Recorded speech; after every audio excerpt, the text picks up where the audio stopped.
वर्चस्व का होना बेहद ज़रूरी है। ये विचार थे अमेरिका के प्रसिद्ध रणनीतिकार अल्फ्रेड महान के, जिस तरफ भारत ने अपना कदम काफ़ी पहले रख दिया है। इसमें एक और नाम जुड़ा है युद्धपोत महेंद्रगिरी का, जो प्रोजेक्ट 17A का हिस्सा है, जिसे लॉन्चिंग के बाद जल्द ही नौसेना को सौंप दिया जाएगा। आज हम बात करने जा रहे हैं इसी खास युद्धपोत महेंद्रगिरी के बारे में।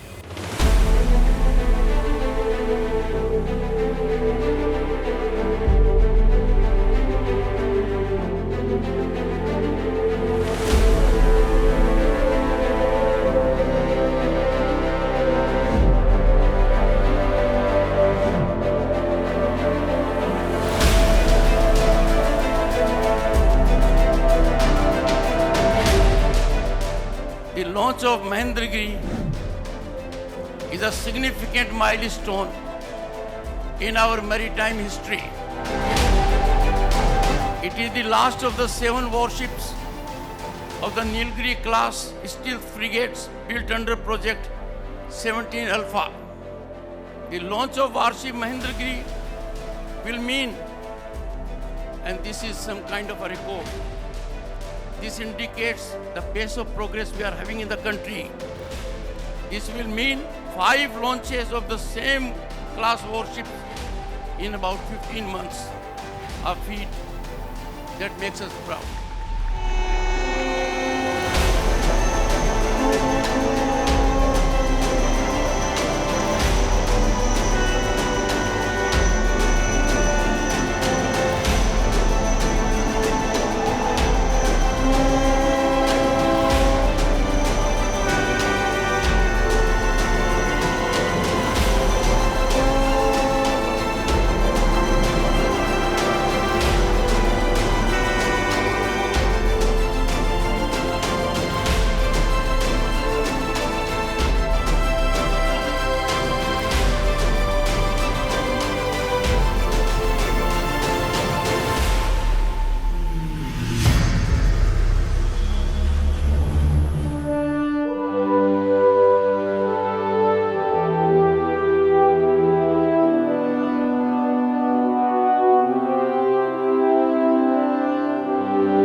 भारतीय नौसेना के इस जहाज का नाम महेंद्रगिरी रखा गया है।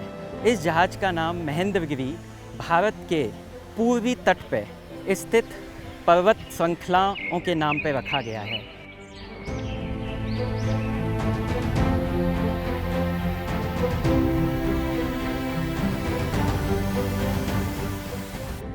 ये वही पर्वत है जिसका रामायण से माइथोलॉजिकल रेफरेंस लिया गया है। रामायण के अंदर ये बताया गया है कि जब भगवान राम ने भगवान शिव का धनुष तोड़ा था, तो इसी महेंद्र पर्वत के ऊपर भगवान परशुराम तपस्या कर रहे थे। वहीं से इसका रेफरेंस लिया गया है। इसके डिज़ाइन के बारे में मैं आपको बताना चाहूँगा। P-17 अल्फ़ा प्रोजेक्ट का ये चौथा जहाज़ है। ये एक मिसाइल गाइडेड स्टेल्थ फ्रिगेट है, जिसकी लंबाई लगभग 150 मीटर है, जो एक फुटबॉल के मैदान से भी ज़्यादा है। इसका डिस्प्लेसमेंट लगभग 6700 टन है। ये एक कॉर्डेक प्रोपल्सन सिस्टम पे चलता है, जिसके अंदर 2 डीजल इंजन, 2 गैस टरबाइन भी मौजूद हैं। सबसे एडवांस फीचर की बात करें तो वो इसका सबसे एडवांस फीचर है इसका स्टेल्थ फीचर, जिससे कि ये दुश्मन के रडार पे डिटेक्ट नहीं हो सकता है।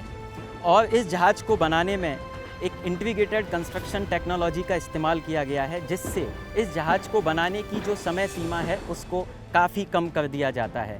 इंटीग्रेटेड कंस्ट्रक्शन मेनली 4 हिस्सों में किया जाता है। प्रथम चरण जिसमें प्लेट कटिंग, द्वितीय चरण जहाँ पे आप यूनिट के लेवल पे आउटफिटिंग करते हैं, उसके बाद में तृतीय चरण में ब्लॉक लेवल पे आउटफिटिंग होती है और चतुर्थ चरण में इन ब्लॉक्स का इरेक्शन करके इस जहाज़ को पूरा किया जाता है।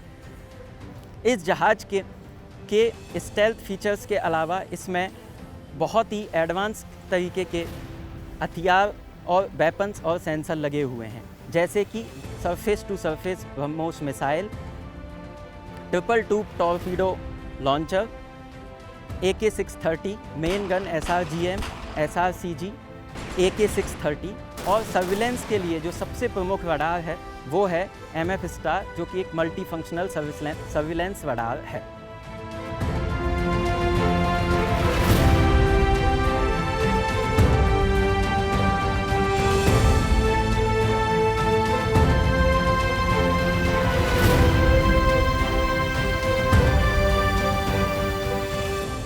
Project 17 was the initial stealth frigate, which is the Shivalik class.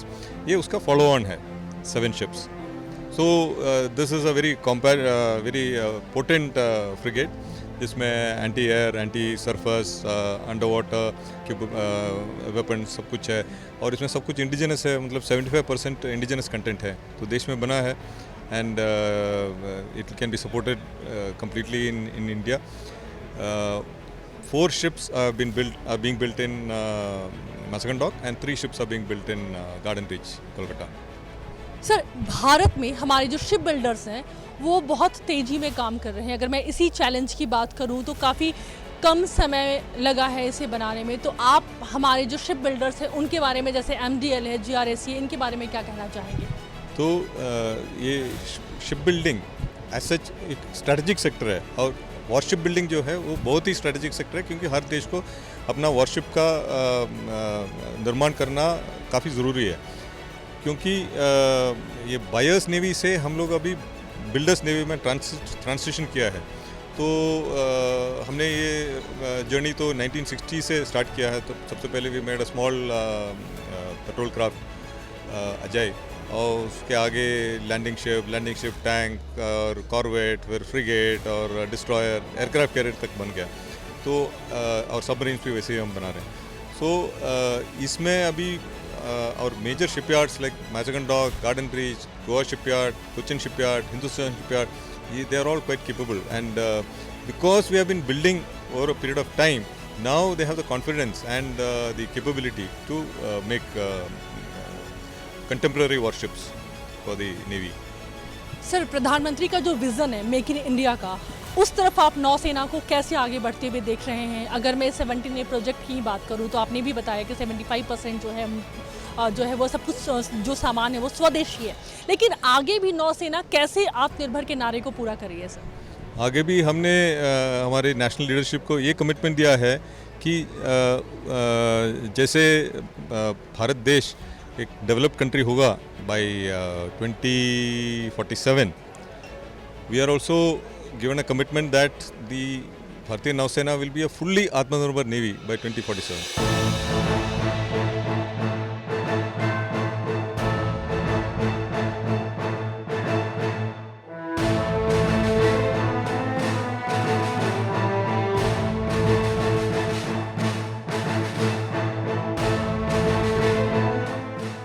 ये युद्धपोत हमारे लिए, हमारी नौसेना के लिए इतना महत्वपूर्ण क्यों है?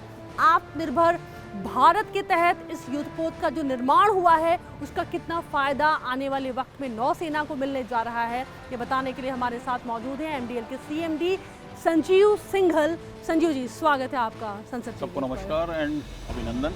संजीव जी, इसके निर्माण में इंटीग्रेटेड जो एक ये वर्ड है उसका बहुत ज़्यादा फ़ायदा हुआ है, जिसकी वजह से ये है कि इसके निर्माण में बहुत कम समय लगे। ये हमारे दर्शकों को आप समझाएंगे कि इसका कितना फ़ायदा मिला है?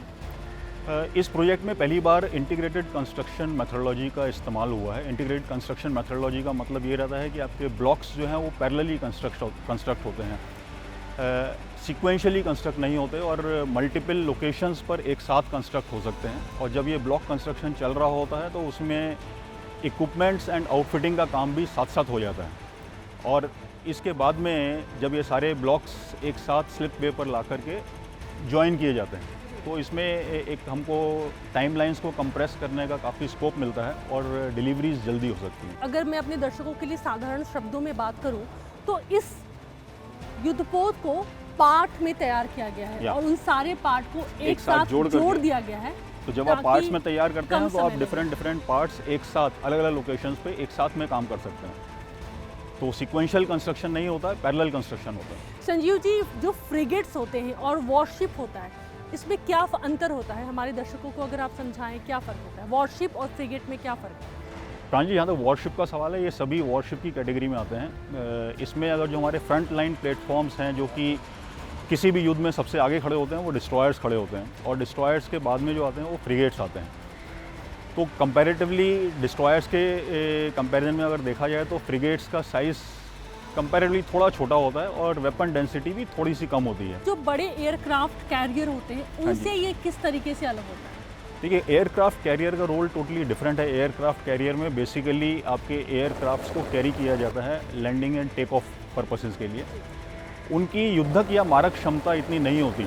जो डिस्ट्रॉयर्स और फ्रिगेट क्लास की जो वेसल्स हैं, ये 1-to-1 एंगेजमेंट के लिए या दुश्मन से युद्ध करने के लिए तो इनकी मारक क्षमता कंपैरेटिवली काफ़ी ज़्यादा होती है। जब एक एयरक्राफ्ट कैरियर मूव करता है तो उसके साथ में भी डिस्ट्रॉयर्स या फ्रिगेट्स साथ में मूव करते हैं।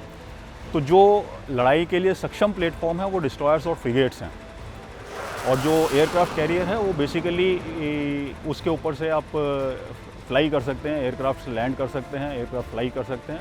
तो उसको साथ में अपना सपोर्ट सिस्टम चाहिए होता है जिसमें डिस्ट्रॉयर्स एंड फ्रिगेट्स साथ में चलते हैं। इसका इस्तेमाल शायद स्कॉट या फिर सुरक्षा के लहजे से भी किया जाता है। इसका फ्रिगेट्स इस्तेमाल प्राइमरली युद्ध के लिए और सुरक्षा के लिए किया जाता है। जहाँ तक इस प्लेटफॉर्म की गति का सवाल है, ये करीब करीब 28 नॉट तक की स्पीड अटेन कर सकता है। मारक क्षमता काफ़ी ज़्यादा है। इसमें surface to surface, surface to air, anti submarine, ये सारी फैसिलिटीज़ इसमें उपलब्ध हैं और मुझे लगता है जब ये भारतीय नौसेना को सपोर्ट किया जाएगा तो ये उनके लिए एक बहुत ही पोटेंट प्लेटफॉर्म होगा। एक वक्त था जब भारत केवल इंपोर्ट पर ध्यान दे रहा था या फिर निर्भर था, लेकिन आज हम आत्मनिर्भर भारत की बात कर रहे हैं और हम प्रोजेक्ट 17A के तहत इतने सारे युद्धपोत जो है वो बना चुके हैं और आगे जल्द ही ये कमीशन होगा। आप भारत को कहाँ देख रहे हैं? देखिए, मुझे लगता है कि अगर बात करें माननीय प्रधानमंत्री जी की, तो जैसा कि आपने सुना होगा कि पहले भी बताया गया है कि हनुमान जी को अपनी खुद की ताकत का मालूम नहीं था। तो उनको जब ये उनकी ताकत का एहसास दिलाया गया तो मुझे ऐसा लगता है कि भारत देश के साथ में भी और भारत देश की एंटिटीज़ के साथ में भी कुछ ऐसा ही है। तो माननीय मोदी जी ने, जो हमारे प्रधानमंत्री हैं, उन्होंने ये सारे जो इनिशिएटिव्स लिए हैं आत्मनिर्भरता की तरफ, भारत को तीसरी विकसित इकोनॉमी बनाने की तरफ, 5 ट्रिलियन इकोनॉमी बनाने की तरफ, इसमें बहुत सारे ऐसे पोटेंशियल हैं जो कि हमको खुद ही नहीं मालूम थे, बट उस दिशा में उस तरफ कदम बढ़ाने से सामने रोशनी नज़र आ रही है कि ये चीज़ें अचीवेबल हैं। और इन सभी स्टेप्स से एक सेल्फ कॉन्फिडेंस मुझे लगता है एंटायर इकोनॉमी का, जितनी भी एंटिटीज़ हैं इकोनॉमी में, जितने भी मैन्युफैक्चरर्स हैं, जितने भी कंस्ट्रक्शन एजेंसीज़ हैं, including Mazagon dock ship builders, इन सभी का आत्मविश्वास बढ़ा है। और ये हमको पूरा विश्वास है कि जो भी टारगेट्स दिए गए हैं, मज़गांव डॉक शिप बिल्डर्स भी और पूरा भारतवर्ष भी ये टारगेट्स को अचीव करने में के लिए सक्षम है और समय से पहले अचीव करेगा।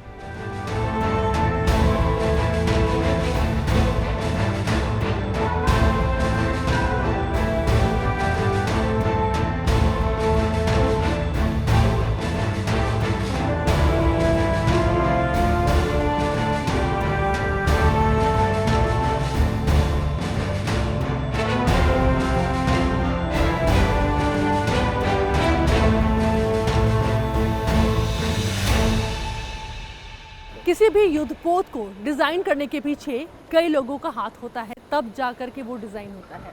जैसे कि युद्धपोत महेंद्र गिरी।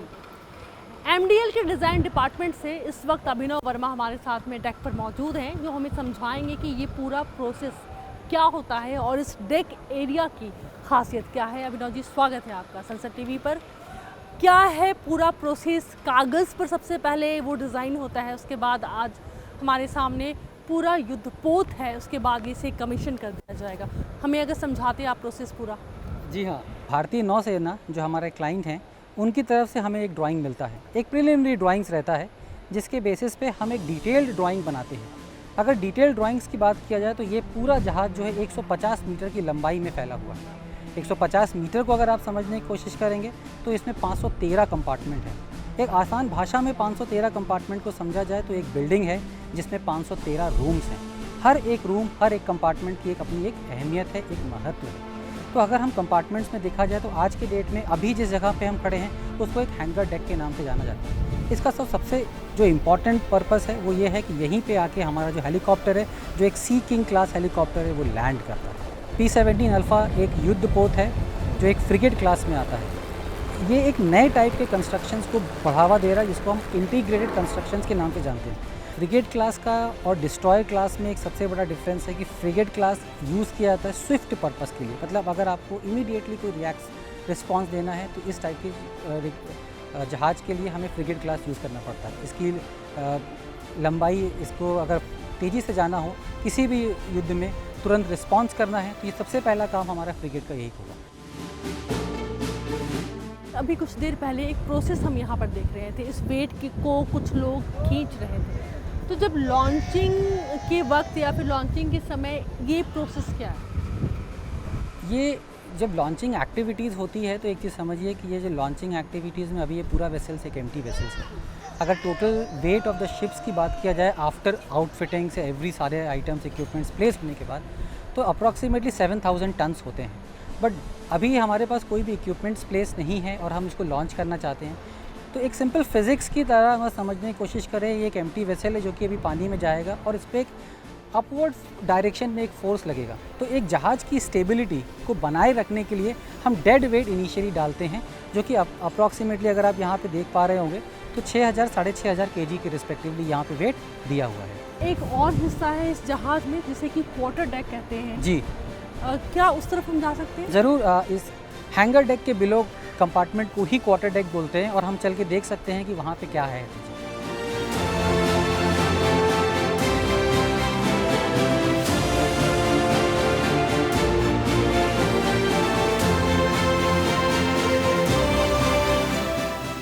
ये क्वार्टर डेक कंपार्टमेंट है। इस कंपार्टमेंट को अलग अलग फ्रेम्स में डिवाइड किया गया है और ये सबसे आफ्ट पोर्शंस ऑफ द शिप के रिस्पेक्ट में डिफाइन किया गया, सबसे आखिरी। इस कंपार्टमेंट का सबसे इम्पॉर्टेंट जो एस्पेक्ट है वो ये है कि अगर यहाँ पे एक कट आउट एक स्क्रीन है, एक विंडो है जहाँ से एक टोइंग पर्पस के लिए हमें चीज़ों को यूज़ करना है। इस कंपार्टमेंट में काफ़ी सोफिस्टिकेटेड वेपन्स और इक्विपमेंट्स भी इंस्टॉल्ड होते हैं जो कि आपके नेविगेशंस के लिए और अदर सिस्टम्स के लिए यूज़ किए जाते हैं।